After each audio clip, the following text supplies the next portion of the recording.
యాదవ సామ్రాజ్య పునర్నిర్మాణ ఆశలపై Muslim party నీళ్లు చల్లేందుకు కంకణం కట్టుకుందా, లేదంటే హిందూ రాజ్య స్థాపన కోసం పరోక్షంగా భారతీయ జనతా పార్టీకి అండగా నిలవనుందా?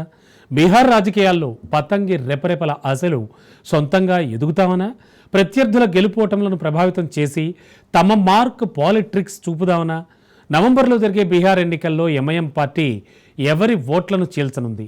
ఎవరి గెలుపోటములను ప్రత్యక్షంగా పరోక్షంగా ప్రభావితం చూపనుంది?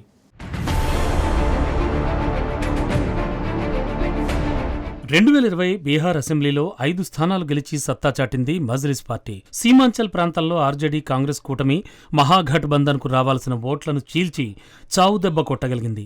బీహార్లో అధికార ప్రతిపక్ష కూటముల మధ్య సీట్ల తేడా కేవలం 15 మంది ఎమ్మెల్యేలు కావడంతో అంతా మజ్లిస్ పార్టీ ఎఫెక్టే అనేది నిర్వివాదాంశం. 2025 నవంబర్లో జరగనున్న అసెంబ్లీ ఎన్నికల్లో కూడా సేమ్ సీన్ రిపీట్ కానుందా అంటే అవుననే పొలిటికల్ గుసగుసలు వినబడుతున్నాయి. బీహార్ అసెంబ్లీలో 243 సీట్లుంటే అందులో దాదాపు 50 సీట్లలో పోటీ చేద్దామనే ఆలోచనను ఆ రాష్ట్ర మజ్లిస్ నాయకత్వం సీరియస్గా తీసుకుంది. ఎంఐఎం సుప్రీమో అసదుద్దీన్ ఓవైసీ సైతం బీహార్ శాఖకు స్టేట్ వైడ్గా నిర్ణయాలు తీసుకునేందుకు గ్రీన్ సిగ్నల్ ఇవ్వడంతో పాట్నాలో political dynamics day to day మారుతున్నాయి. వాస్తవానికి RJD party Muslim Yadav vote బ్యాంక్తో ఇన్నాళ్లు పొలిటికల్ డామినెన్స్ చేస్తోంది. సరిగ్గా ఇక్కడే మజ్లిస్కు ఆర్జేడీకి మధ్య గ్యాప్ పెరుగుతోంది. ముస్లిం ఓట్లన్నీ మావేనని, మైనార్టీ ప్రాబల్యం ఉన్న సీట్లు మజ్లిస్కి ఇవ్వాలని ఎంఐఎం లోకల్ లీడర్లు పట్టుబడుతున్నారు. ఈ రెండు పార్టీల మధ్య గొడవకు మరో కారణం మజ్లిస్ నుంచి గెలిచిన 4 ఎమ్మెల్యేలను ఆర్జేడీ పార్టీ తమ వైపునకు తిప్పుకోవడం. దీంతో 5 ఎమ్మెల్యేలు గెలిచిన మాటే గానీ ప్రస్తుతానికి మజ్లిస్ తరపున పతంగి ఎగరేస్తోంది ఒకే ఒక MLA. Bihar Majlis party chief Akhtarul Iman 4 ఎమ్మెల్యేలను ఆర్జేడీ లాక్కున్నా కూడా భవిష్యత్ రాజకీయాల కోసం మహాగఠబంధన్తో పొత్తు కోసం తహతహలాడింది మజ్లిస్ పార్టీ. అయితే కోరినన్ని సీట్లు కోరుకున్న చోట ఇవ్వడానికి ఆర్జేడీ కాంగ్రెస్ కూటమి ఒప్పుకోకపోవడంతో మజ్లిస్ పార్టీ ఇప్పుడు థర్డ్ ఫ్రంట్ పై ఫోకస్ పెడుతోంది.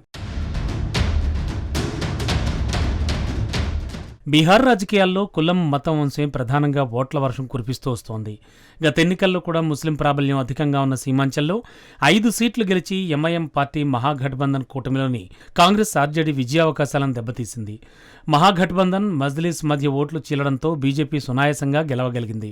2025లో జరిగే ఎన్నికల్లోనూ ఇదే సీన్ రిపీట్ కావద్దంటే తమతో పొత్తు పెట్టుకుంటే బెటర్ అని మజ్లిస్ పార్టీ మహాగఠబంధన్ కు ఆఫర్ ఇచ్చింది. అయితే సీట్ల షేరింగ్ కుదరకపోవడంతో ఇప్పటి నుంచే థర్డ్ ఫ్రంట్ పై ఫోకస్ పెట్టింది. కుదిరితే చిన్న పార్టీలతో పొత్తు, లేదంటే ఒంటరి పోరాటమే అనే సిద్ధాంతంతో ముందుకెళ్తోంది.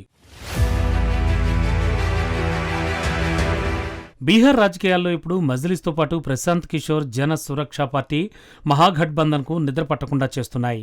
ప్రతిపక్షాల ఓట్లు చెల్లితే అధికార పార్టీకి మరో అవకాశం ఇచ్చినట్లే అనే భయం అటు తేజస్వి యాదవ్ను, ఇటు రాహుల్ గాంధీని వెన్నాడుతోంది. ప్రశాంత్ కిషోర్ ఎవరితో పొత్తు పెట్టుకోకుండా 243 నియోజకవర్గాల్లో ఒంటరిగా పోటీ చేస్తామని ప్రకటించడం, అలాగే మజ్లిస్ పార్టీ సీమాంచల్ సహా బీహార్లోని మిగతా ముస్లిం ఓట్లపై ఫోకస్ చేస్తుండడంతో మహాగఠబంధన్ కు ముచ్చెమటలు పడుతున్నాయి. దీంతో ఈ రెండు పార్టీల తీరుపై మహాగఠబంధన్ విరుచుకు పడుతోంది. బీజేపీ ప్లాన్ బిలో భాగంగానే ప్రశాంత్ కిషోర్, జేఎస్పీ, మజ్లిస్ పార్టీ కమలదళానికి పనిచేస్తున్నాయనే విమర్శలు మహాగఠబంధన్ గుప్పిస్తోంది. మజ్లిస్ పార్టీ ఏ రాష్ట్రంలో ఎన్నికలు జరిగినా పొలువుమని ముస్లిం ఓట్లు మావి అంటూ పరిగెత్తుకొచ్చి కాంగ్రెస్కు ఓట్లు రాకుండా చేస్తోన్న ఆరోపణలు కూడా వెల్లువెత్తుతున్నాయి.